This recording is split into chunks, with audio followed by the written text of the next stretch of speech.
यह कहानी एक डायन की है। काली डायन इस कहानी का नाम है। दोस्तों, मैंने यह कहानी बनाकर नहीं लिखी। यह कहानी एक सचमुच की घटना है जो कि मैंने अपनी दादी से सुनी है और बहुत पुरानी है। कुछ लोगों का मानना है कि भूतों का कोई अस्तित्व नहीं होता है। आप लोग जानते हैं, भगवान का अस्तित्व होता है। तो भूतों का क्यों नहीं? सभी ने रामायण और महाभारत जैसे ग्रंथों में पढ़ा या किसी से सुना होगा कि भगवान जब इस धरती पर थे तब भी भूत पिशाच हुआ करते थे। भगवान निराकार है। निराकार का अर्थ होता है जिसका कोई आकर नहीं होता। जो लोग जिस रूप में भगवान को पूजते हैं, भगवान उसी रूप में उसे दिखाई देते हैं।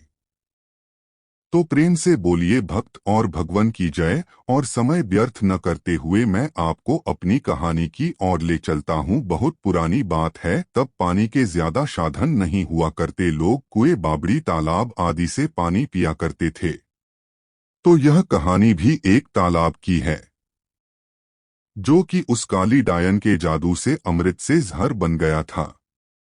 यह डायन कैसे बनी, कैसे इस तालाब का पानी विष बन गया, मैं यह कहानी आपको बताता हूँ। एक गांव में एक औरत के कोई बच्चा नहीं था। वह औरत गांव के मुखिया की पत्नी थी। उसके शादी को काफी समय हो गया था। सब लोग उसे बाज कहा करते थे। सारे गांव वाले उसका मुंह भी नहीं देखना कहते थे कि इसका मुंह देख लिया तो पूरा दिन बेकार चला जाएगा। पर मुखिया की पत्नी थी, इसलिए लोग थोड़ी बहुत बातचीत कर लिया करते थे। एक दिन गांव में एक फकीरा बाबा भिक्षा मांगते हुए आ पहुंचता है तो वह बातों ही बातों में उसका हाथ देखने लग जाता है और कहता है, आपको बच्चा नहीं है ना? वह बोली, आपको कैसे पता चला? वह बोला, हम हस्तरेखा में निपुण है और हाथ देखकर यह बता सकते हैं कि क्या होने वाला है, क्या होगा। वह बोली, अच्छा तो यह बताओ कि मेरे बच्चा कब होगा? तो उसने कहा, आपको भगवान ने बच्चा तो नहीं दिया, पर मैं एक रास्ता बताता हूँ। वह सुनो, अमावस्या की रात को किसी एक ऐसे लड़के की बलि पीपल के पेड़ के नीचे दो जो अपने माँ बाप के इकलौता पुत्र हो और उसके खून से अपने बाल धोना। फिर कहना, ए प्यासी आत्माओं, यह बलि मेरी तरफ से स्वीकार करो और मुझे एक पुत्र दे दो। एक लोटे में उस कुएं का पानी भरकर उसमें उसके शरीर की 2 बूंद मिलाकर खुद पी लेना और उस लड़के के सिर के बाल अपनी साड़ी की गांठ में बंधे रखना, तो यूं अवश्य एक पुत्र पैदा होगा। इतना कहकर वह वहां से भिक्षा लेकर चला गया।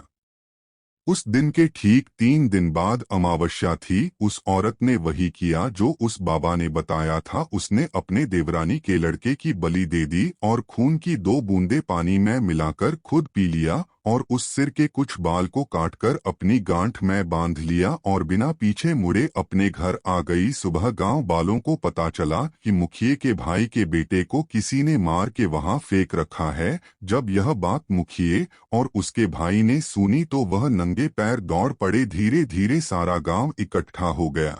उस लड़के की मां का रो रो बुरा हो गया था।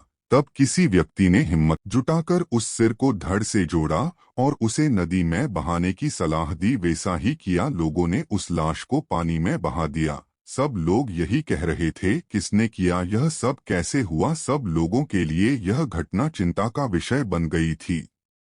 जब मुखिया घर पहुंचा तो क्या देखता है कि उसकी पत्नी तो पकवान बना रही थी। वह बड़ी खुश नजर आ रही थी। मुखिया ने क्रोध में कहा, क्या तुम्हें इस बात का बिल्कुल भी दुख नहीं है कि हमारे भाई का बेटा मर गया है? वह पहले ऐसी नजरों से देखी जैसे कि उसे मार ही डालेगी। फिर कहने लगी, लड़का उसका मरा है, मेरा नहीं, मैं क्यों शोक मनाऊं? और हंसने लगी और कहने लगी, तुम पागल हो, तुम्हें तो खुश होना चाहिए कि अब तुम्हारे भी एक पुत्र आने वाला है और यह जानकर और खुशी होगी कि वह इस जायदाद का अकेला वारिस होगा। हाँ हाँ हाँ। वह फिर ऐसे हंसी।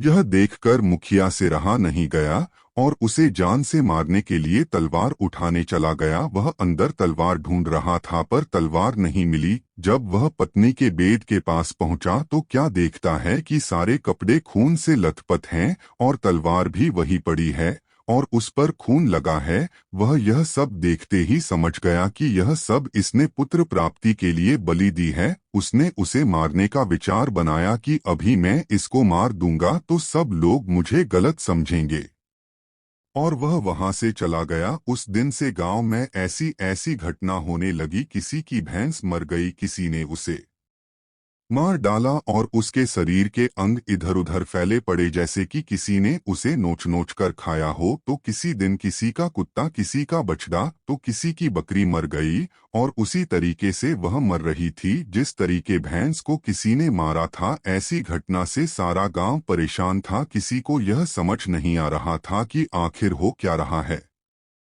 एक दिन की बात है, मुखिया रात को अपने गेट के पास सोया हुआ था। आधी रात के समय उसे गेट खुलने की आवाज आई। वह जाग गया। उसने देखा कि एक औरत बाल फिक्रे हुए आधी रात को बाहर चली जा रही है। देखने में तो ऐसा लग रहा था कि जैसे उसको कोई खींच कर ले जा रहा हो।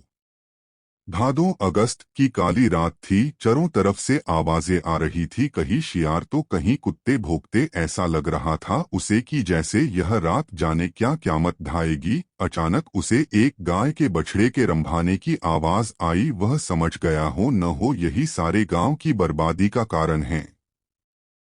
मुखिया के दिमाग में एक आइडिया आया कि क्यों न मैं चलकर देखूं कि यह कहाँ जाती है। वह उठकर चल दिया। उसने आगे चल के क्या देखा कि पड़ोसी के गाय का बछड़ा का कटा हुआ मुंड पड़ा है, और उसके धड़ को वह